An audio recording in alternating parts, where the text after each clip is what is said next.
Today we are honored. We are going to discuss in detail the balance of powers in the USA between the Congress, the government, and the president. William, could you please introduce yourself and what do you do for business? Oh, certainly. My name's Bill Kovacs. Presently, I'm a writer. I've got two books, and as long as I've got you here, I'm going to advertise them. One is Reform the Cacistocracy, which is ruled by the least principled and least able citizens. And the other one is the left's little red book on forming a Green New Republic. And the purpose of that is really to talk about how politicians manipulate words. And so if you're in the United States these days, nothing seems to mean anything. The press, if you watch Fox, you hear one side of the story. If you watch CBS or MSNBC, you hear another side, and you wouldn't even know that there was any reality. Before I became a writer, I worked for several large trade associations. I was a senior vice president there. I was a chief counsel on Capitol Hill, and I've been involved in U.S. politics and policy for probably 45 years.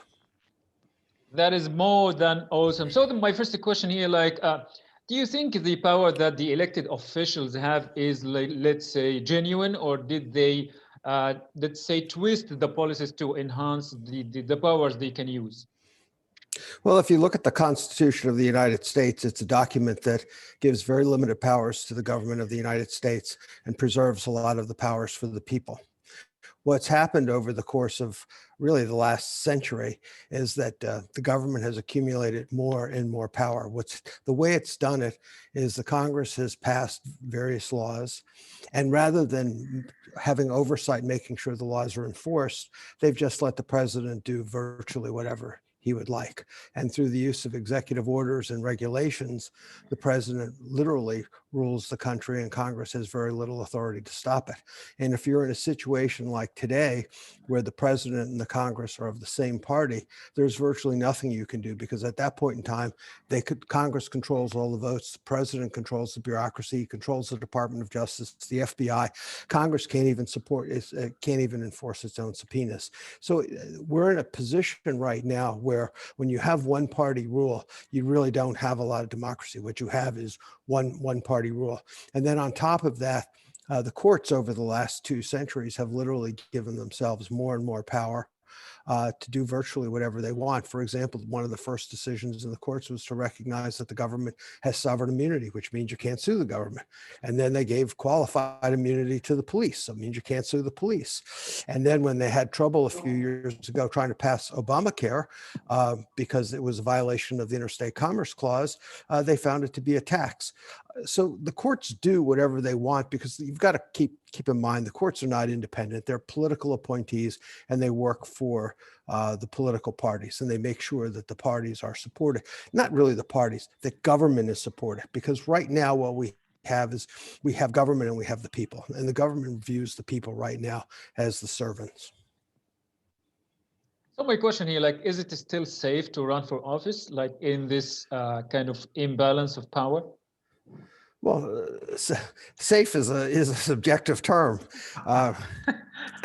It's very subjective. I mean, when Donald Trump became president of the United States, he, like Joe Biden, was one of the most powerful people we had. Whatever he said, whatever he tweeted, was viewed as gospel. Now he's under investigation in several states and probably some grand juries. Is it safe? Well, it was safe for 4 years. It's not. And for 4 years, it protected him from all of this. Now it's not safe. Now the administration wants to get him, whether they get him in the federal level or the state level. If you're a member of Congress and you were giving a tour the day before the Capitol Hill riots, you're probably under criminal investigation if you're a Republican. If you're a Democrat, your girlfriend can be a Chinese communist spy, and that's fine, and they put you on the Select Committee for Intelligence. So we have become a totally political society at this point. There's not really the days of members of Congress being trustees or being fiduciaries for the people and trying to get the work done.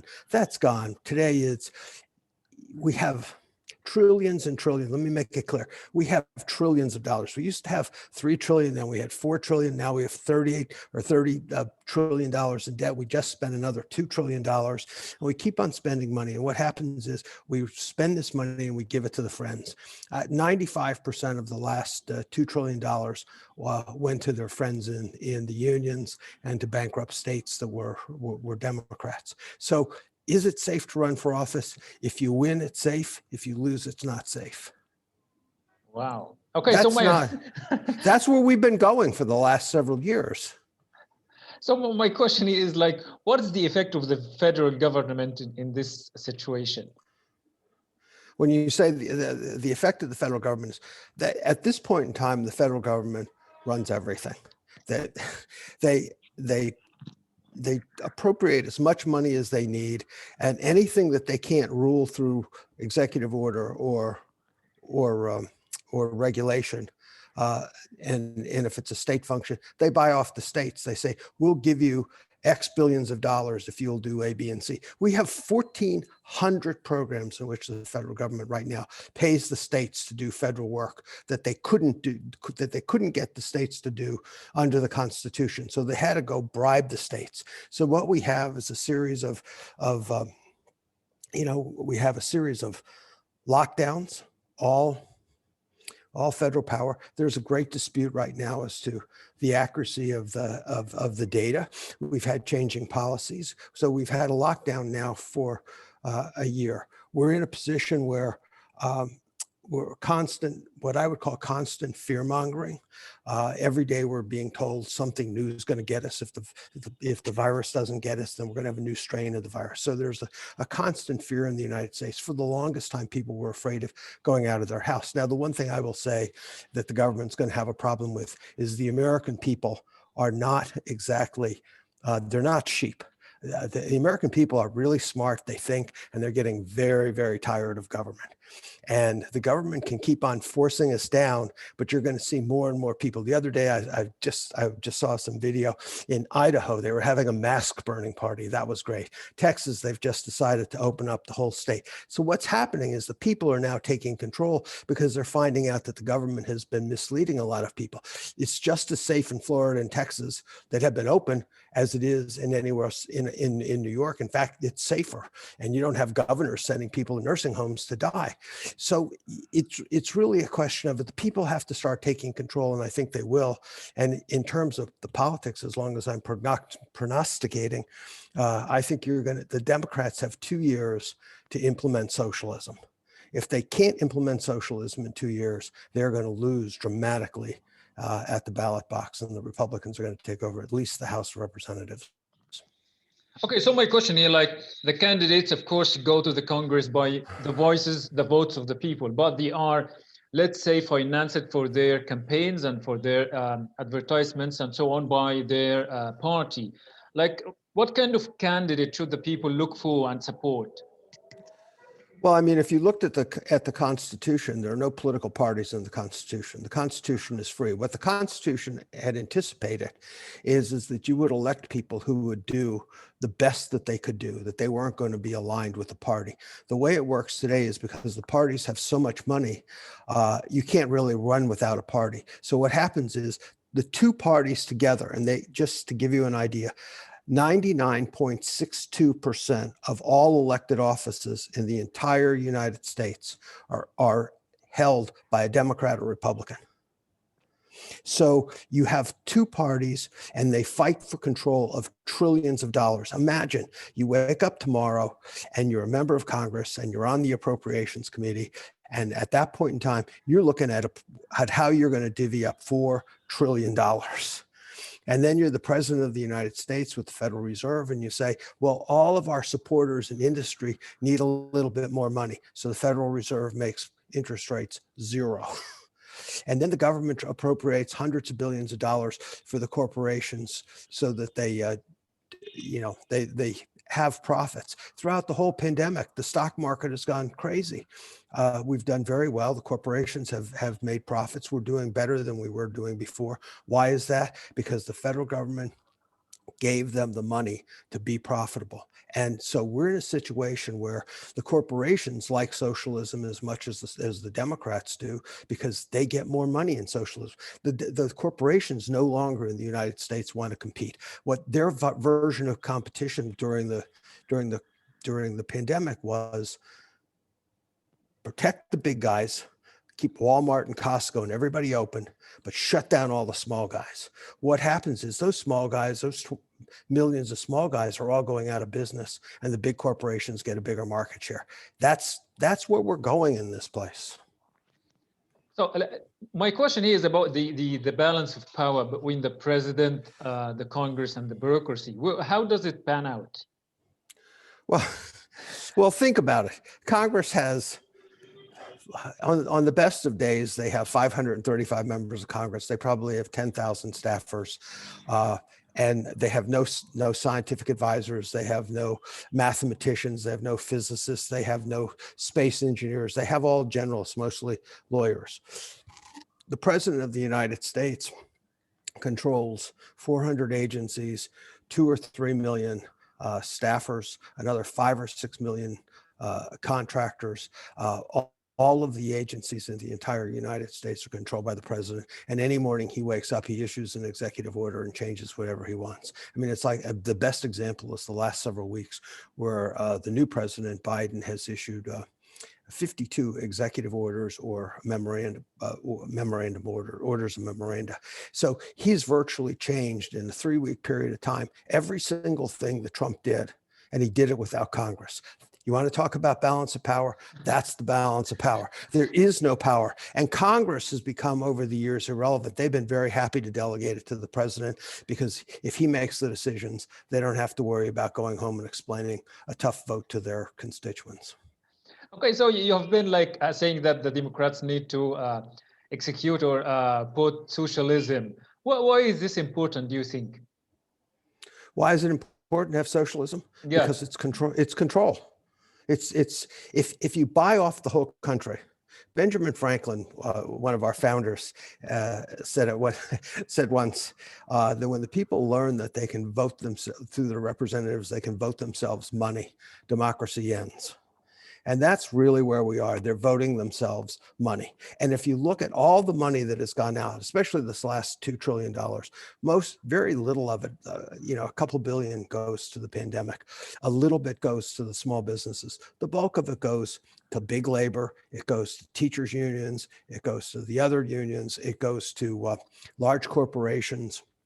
It's not going to people, but they're buying more and more of the country. And eventually this country is going to wake up. We already have $30 trillion in debt, 30 trillion. That's about, that's about $94,000 a person that they owe in debt. Most people in the United States don't make $94,000 in a year. So they're sitting there with another mortgage on their house. At some point in time, this is going to come due.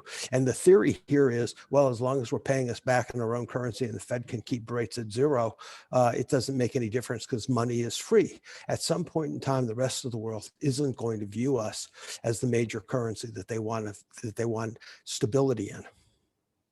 Let's go to the media. Like, what is the role of the media? How the media is playing inside this balance? Oh, the media they're just a lobbyist. That's all they are. I mean, they bring their favorite member of Congress on, and they're basically lobbying their positions with a member of Congress. Fox brings on the Republicans, MSNBC brings on the Democrats. So the media is nothing but a set of lobbyists that push their own position. In terms of social media, that's a whole different. That's turned into a real cesspool. What you have is just basically attacks, cancellation, and anyone who's objectionable all of a sudden becomes the target. And this is not good for democracy.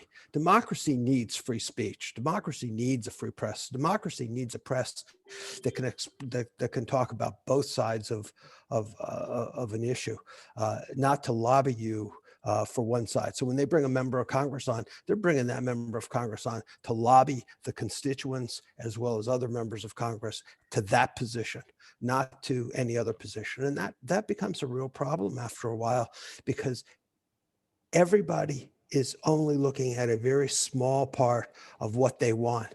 And the fact is, in a complex democracy, you have a lot of moving parts. And, probably the biggest moving part is, the unions, and especially the teachers' unions, where we've got an entire country of students who have now lost an entire year, and they're probably going to lose a year and a half, maybe 2 years of school. And other countries in the world are still educating their kids, and they're moving forward with math and science.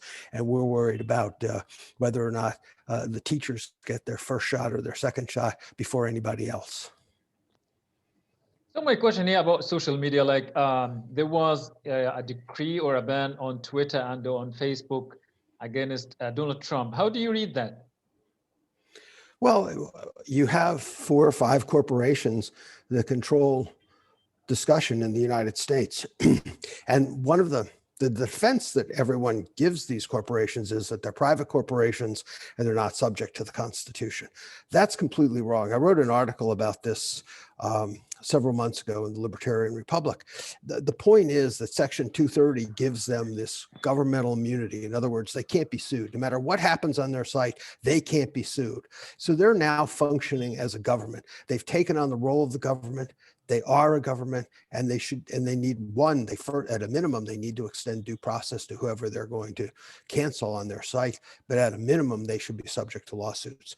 There's not much you can do about the lawsuits because Congress actually immunized them, but you can require them through a mandamus to give due process to the people that they've canceled. Okay, William, we need a short journey in your second book. Could you give us some examples of how the media exploits the language? Sure. Probably the best example is, it really comes out of George Orwell. Now, this is in my introduction, but I quote him because he talks about political language is designed to make lies sound truthful and to give the appearance of solidity to pure wind. And from that, I use 2 words, red and green. And if you're in the United States, everything that's green is good because it's part of the environment. Everything that's bad is part of socialism. So the environmentalists who want to take complete and total control over the United States, they hate humans, they hate capitalism. They don't say we're red. What they say is we're green. And some of the issues that are really fascinating in my mind is there was a professor at Cal State, and very effectively, he says, environmentalists by and large are very deeply invested in the tactics that have worked to the satisfaction for over 30 years, namely scaring and shaming people, pushing them into that same fear guilt button over and over and over. And this is something that it's the same shaming and shaming and shaming. He wrote this 30 years ago. And today, they're shaming people, and that's been one of their tactics. Another one is this is a Greenpeace. This is a very good example of how Greenpeace uses the web. The secret of Greenpeace's success is it doesn't matter what is true. It only matters what people believe is true. You are what the media define you to be. That's where they are. And then another one of the ministers of environment in 1998. These are all fairly old quotes because it lays the basis. This concept of shaming started in the 1930s, and this person writes, no matter if the science of global warming is all phony, climate change provides the greatest opportunity to bring about justice and equality in the world. So clearly, with all of these types of quotes like this, what they're saying is we've got to shame, we've got to use issues to, doesn't matter if the facts are right or anything, we've got to use these issues to push our quote equality. And nobody knows what equality is. And let me just read one more because this is, you're going to be shocked at who's involved in this. We've all heard of Jacques Cousteau, the great underwater sea explorer. Well, one of his quotes in 1991, and he goes, "It's terrible to have to say this. World population must be stabilized, and to do so, we must eliminate 350,000 people per day. This is so horrible to contemplate that we shouldn't even say it. But the general situation in which we're involved is lamentable and must be done. And then finally, I'll just use this because it comes out of Bernie Sanders and it's more recent. It's the 2019 convention. Bernie Sanders clearly says the Green New Deal is an opportunity to uproot historical injustice and inequities to advance social, racial, and economic justice. Look, we all want social, racial, and economic justice. No one is arguing that we shouldn't do that. But you don't use the Green New Deal to destroy all the energy that a country may have.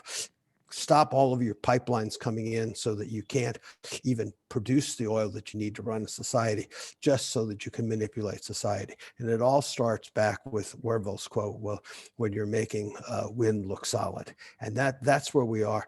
But you know, the book could have been hundreds of quotes like this. I mean, there are quotes like man's a cancer on the earth and we need to eliminate them. And it goes on and on. But at the end of the day, we need honest discussion in our government, not trying to use the press to manipulate thought. It has been mind-blowing and more than awesome talking to you, William, as usual. Okay. Thank you. Thank you so much for that indeed. Thanks very much. And I look forward to coming to Cairo someday.